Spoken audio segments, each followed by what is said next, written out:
3 minutes pour comprendre, programme de géographie de terminale, troisième chapitre, la France, une puissance maritime. La France possède la deuxième plus grande zone économique exclusive du monde. Cela représente à la fois des coûts et des opportunités. Un plan dialectique est proposé avec deux cartes mentales.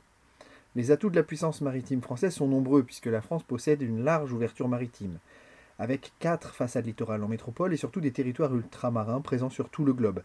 La Polynésie française est responsable à elle seule de 40% de la superficie. Comme la plupart des autres pays, la France cherche à étendre sa ZEE, ce qui peut être source de tensions avec les pays voisins.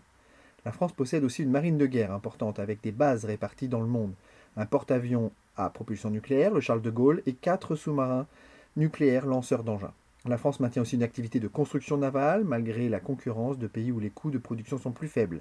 La construction maritime française se maintient grâce à des savoir-faire de qualité dans les chantiers de l'Atlantique à Saint-Nazaire, spécialisés dans la construction de paquebots de croisière, ou les chantiers de la Ciotat, avec ses yachts de luxe. Certains technopoles français développent des spécialités maritimes, comme ceux de Brest-Iroise ou le pôle mer Méditerranée à Toulon.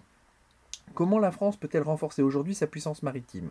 Au 7e rang, la marine nationale peut jouer un rôle plus important en luttant contre les trafics, comme le trafic de drogue, l'immigration clandestine et le pillage des ressources. Elle assure aussi la sécurisation des principales routes maritimes de la planète. Sur le plan diplomatique, la flotte contribue au rang mondial de la France. L'économie maritime représente entre 1 et 2% du PIB français, ce qui implique une place marginale, mais concerne 14% du PIB en comptant l'ensemble de ses implications, y compris le tourisme littoral.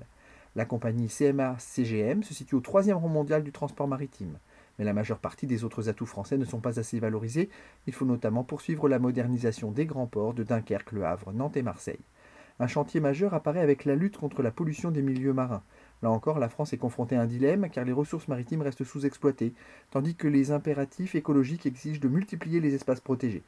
Quelques sites ont été placés en réserve naturelle stricte, en particulier à l'ouest de la Corse et dans les terres australes et antarctiques françaises. Le parc naturel de la mer de Corail en Nouvelle-Calédonie est la plus vaste aire protégée du monde. Mais la grande majorité des parcs naturels marins se contentent de limiter les dégradations les plus flagrantes. Si cette vidéo vous a été utile, merci de vous abonner et de faire connaître 3 minutes pour comprendre. Grâce à vos likes, je pourrai mettre en ligne de nouveaux contenus plus rapidement. À bientôt.